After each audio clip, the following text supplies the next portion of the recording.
Assalamualaikum warahmatullahi wabarakatuh.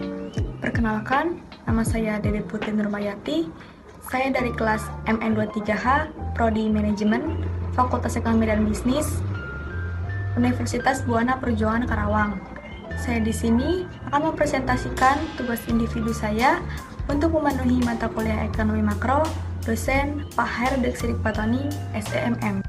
Materi yang akan saya bawa dengan judul Perekonomian Indonesia, Industrialisasi dan Perkembangan Sektor Industri. Latar belakang, industri adalah kegiatan ekonomi yang mengolah bahan mentah, bahan baku, barang setengah jadi, atau barang jadi menjadi barang yang bermutu tinggi dalam penggunaannya, termasuk kegiatan rancang bangun dan perekayaan industri. Sedangkan industrialisasi adalah suatu proses rekayasa sosial yang memungkinkan suatu masyarakat siap menghadapi transformasi di berbagai bidang kehidupan untuk mampu meningkatkan harkat dan martabat kehidupannya sebagai makhluk sosial di tengah perubahan dan tantangan-tantangan yang selalu muncul silih berganti. Pembahasan kita kali ini, yang pertama ada industrialisasi dan perkembangan sektor industri, yang kedua sejarah sektor industri di Indonesia, yang ketiga konsep dan tujuan industrialisasi, yang keempat perkembangan sektor industri manufaktur nasional. Materi yang pertama, industrialisasi dan perkembangan sektor industri.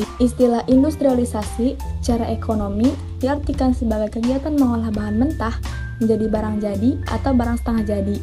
Dapat pula diartikan sebagai himpunan perusahaan-perusahaan sejenis di mana kata industri dirangkai dengan kata yang menerangkan jenis industrinya. Misalnya, industri obat-obatan, industri garmen, industri perkayuan, dan sebagainya. Materi yang kedua, sejarah sektor industri di Indonesia. Tahun 1920, industri modern di Indonesia hampir semua dimiliki oleh orang asing. Walau jumlahnya hanya sedikit, industri kecil yang ada pada masa itu berupa industri rumah tangga, seperti penggilingan padi, pembuatan gula merah, dan sebagainya, tidak terkoordinasi dengan baik. Perusahaan modern hanya ada dua, yaitu pabrik rokok milik British American Tobacco (BAT) dan perakitan kendaraan bermotor General Motor Car Assembly. Depresi ekonomi yang melanda Indonesia tahun 1930 meruntuhkan perekonomian, mengakibatkan menurunnya penerimaan ekspor dari 1.448 gulden menjadi 505 gulden 1929 yang mengakibatkan pengangguran. Materi yang ketiga, konsep dan tujuan industrialisasi. Dalam sejarah pembangunan ekonomi, konsep industrialisasi berawal dari revolusi industri pertama pada pertengahan abad 18 di Inggris dengan penemuan metode baru untuk pemintalan dan penenunan kapas yang menciptakan spesialisasi dalam produksi dan meningkatkan produktivitas dari faktor produksi yang digunakan.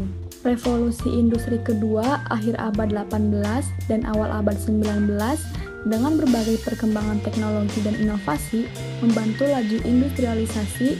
Setelah PD2 muncul berbagai teknologi baru seperti produksi massal dengan penggunaan assembly line, tenaga listrik, kendaraan bermotor, penemuan barang sintetis, dan revolusi teknologi komunikasi, elektronik, bio, komputer, dan penggunaan robot.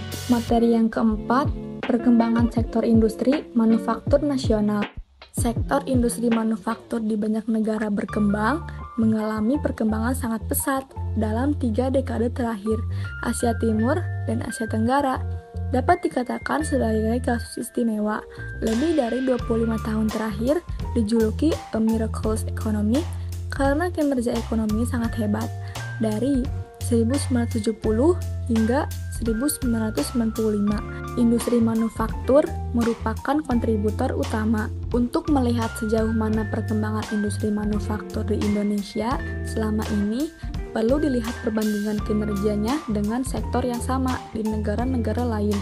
Dalam kelompok ASEAN, misalnya kontribusi output dari sektor industri manufaktur terhadap pembentukan PDB di Indonesia masih relatif kecil, walaupun laju pertumbuhan output di rata-ratanya termasuk tinggi di negara-negara ASEAN lainnya.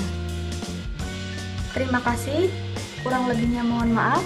Wassalamualaikum warahmatullahi wabarakatuh.